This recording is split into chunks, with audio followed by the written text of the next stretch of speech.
what we've been looking at is input output, and what we had was throws and out exception.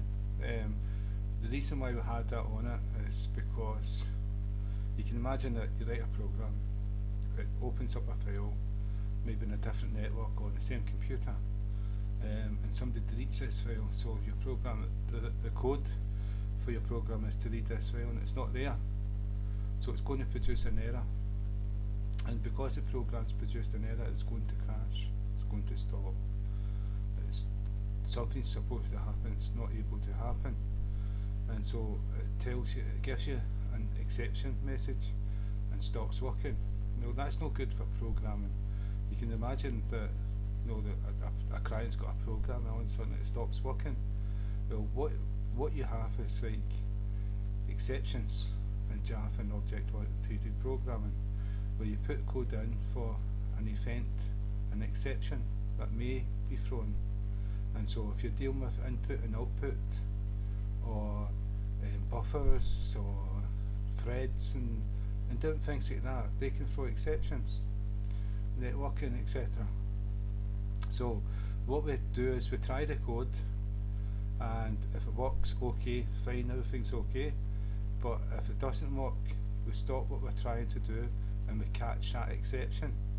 And within that catch, we can print out the reason why there was an exception if we wanted to, or we can write the code, if that doesn't work, do this instead. And so what you can see here, that we've created input, buffered reader input, new buffered reader, new input stream system, and we've covered this in our tutorial. And that throws an exception. So you need to, because it's input output, so you need to catch that exception. So what you do is you try the code that you want to do first, and that's a try keyword. Then you've got braces, and inside the braces is a group of code that you want to execute that may throw an exception. And so this one here, like we've got read line from input from this here, and we're passing it to an integer, an int. We've covered this in a previous tutorial. Now if that throws an error, then we catch it and we just print.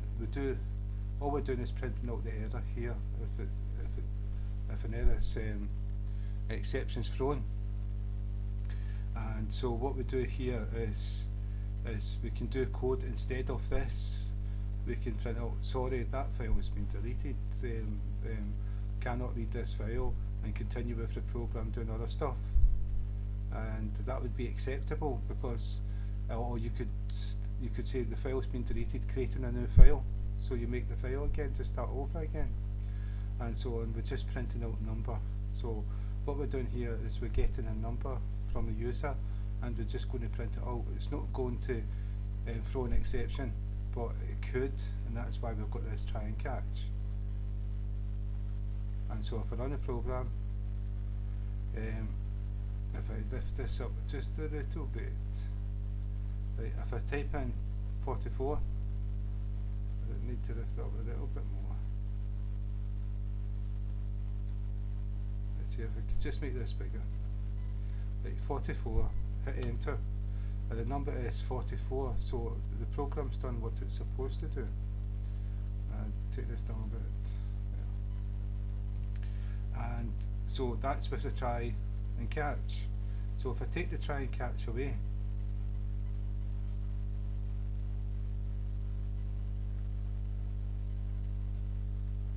and you'll see we've got this error mark here saying it's a unhandled exception type in out exception.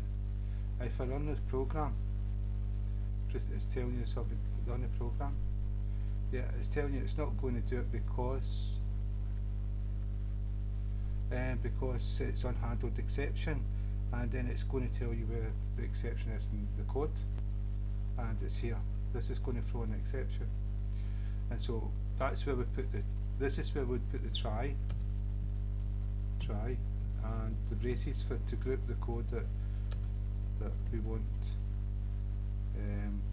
is going to throw the exception. And what goes with try is catch. So we do catch, and we put a condition in because we're going to pass an exception object, and it's IO exception, and then we're going to go E. We can call it what we want. It's just like declaring a variable or an object. And then what we do is two braces, because what we're going to put in here is code to be executed if an error is thrown. And this is the same with all try and catch. We do this for like networking also. And so if I run the code, it will run without the catch. If I make this bigger, 66, number 66. So that's try and catch. We can take the try and catch away, and there's another way of doing it is if you go up to the main function, what you can do, like, I think it's here, I'm not too sure, throw IO exception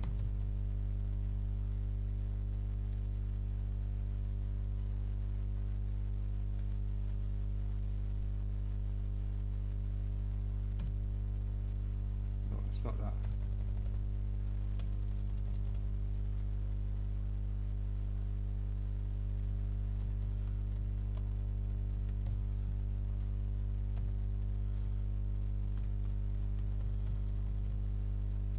So I'm not too sure. No, I can't remember the throw.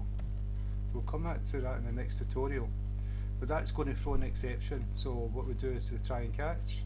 And we're going to go into what you can do is, I'll show you this here. This will do it for me. We'll do this. The add throw declaration. This is what I was trying to type in. It'll do it for me. Or you can do the try and catch. Surround with try and catch. That's what we done with surrounded. We've surrounded this one here with try and catch. So what I'll do is this here. Yeah, it's here. So it throws number format exception and it throws IO exception. So there's two different exceptions it throws, but instead of a try and catch, you can do throws because it's more than one. If it was just one, I'll show you this. If it was just one, I hope I'm right here, then it would be throw. Oh, it's throws. Still throws. Right, it throws in an exception, but it throws two because of the number format. You can do it that way or the try and catch. That's what I'm showing you. But I'm giving you try and catch because we're going to move on and we're going to need to use it. So again, thank you for your time.